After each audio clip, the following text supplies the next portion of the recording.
ένας άρχοντας που είχε και μια θυγατέρα, την αγαπούσε πολύ, γιατί ήτανε στο παλάτι και κοντά στους γονείς της έπαιρνε και κάποια πνευματικά ηθικά μαθήματα και προέκοπτε η κόρη σε αρετές. Αφού επήρε και σταδιακά εμεγάλωνε, άρχισε να βγαίνει να ζητάει από τον πατέρα της, να βγαίνει με τις φίλες της έξω για λίγο αναψυχή, για λίγο διασκέδαση. Ο άρχοντας δεν του άρεσε αυτό που ήθελε, αλλά συγκατέβηκε.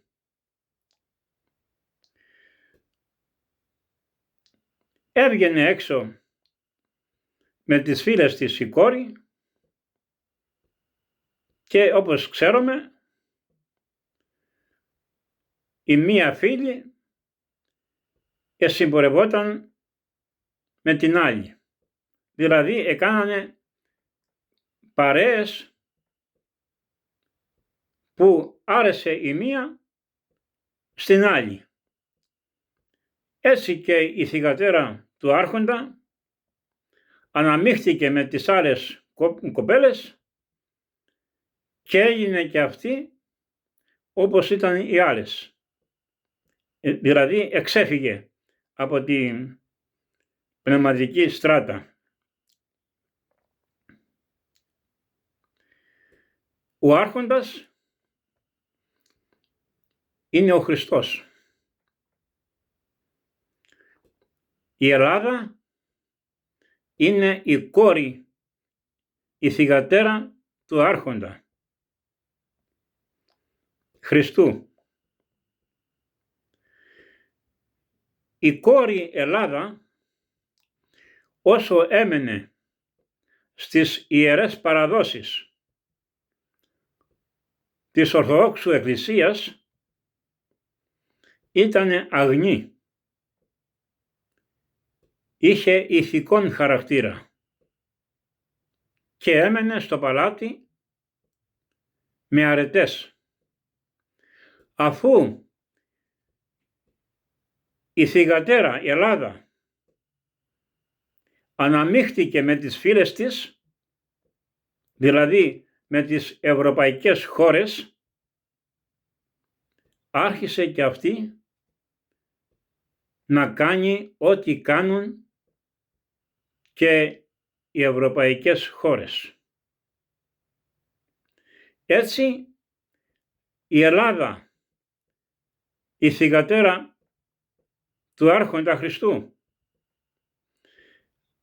έγινε και αυτή μία κόρη ασελγής, όπως οι ευρωπαϊκές χώρες. Γιατί οι ευρωπαϊκές χώρες είναι, να το πούμε, σαν τις πόρνες. Και εμιμήθηκε και η θυγατέρα Ελλάδα τις πόρνες τις ευρωπαϊκές χώρες. Και βλέπετε ό,τι διαγωγή έχουν οι ευρωπαϊκές χώρες, αυτή ήρθε και μέσα στην Ελλάδα. Δεν είναι προϊόν της Ελλάδος αυτά σήμερα που βιώνουμε. Είναι από την ευρωπαϊκή χώρα.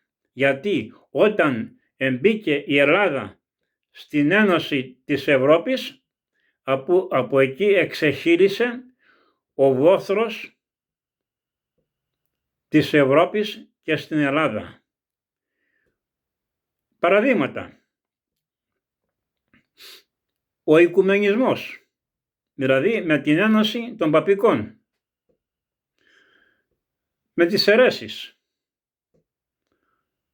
με τις αθέμητες πράξεις, όπως η ομοφιλοφιλία, όπως το άσημνο ντύσιμο των γυναικών, γιατί εγώ ήμουνα 17 χρονών που είδα στη εφημερίδα την πρώτη κίνηση της γύμνιας στην Αγγλία.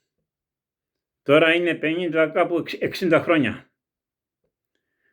Το είχε ανακοινώσει η αγγλική εφημερίδα, όπως σήμερα είναι γυμνές οι γυναίκες. Από εκεί έχει προέλευση ο γυμνισμός των γυναικών στην Ελλάδα και σε άλλες χώρες. Και θέλω να πω ότι η Ελλάδα, που ήταν θυγατέρα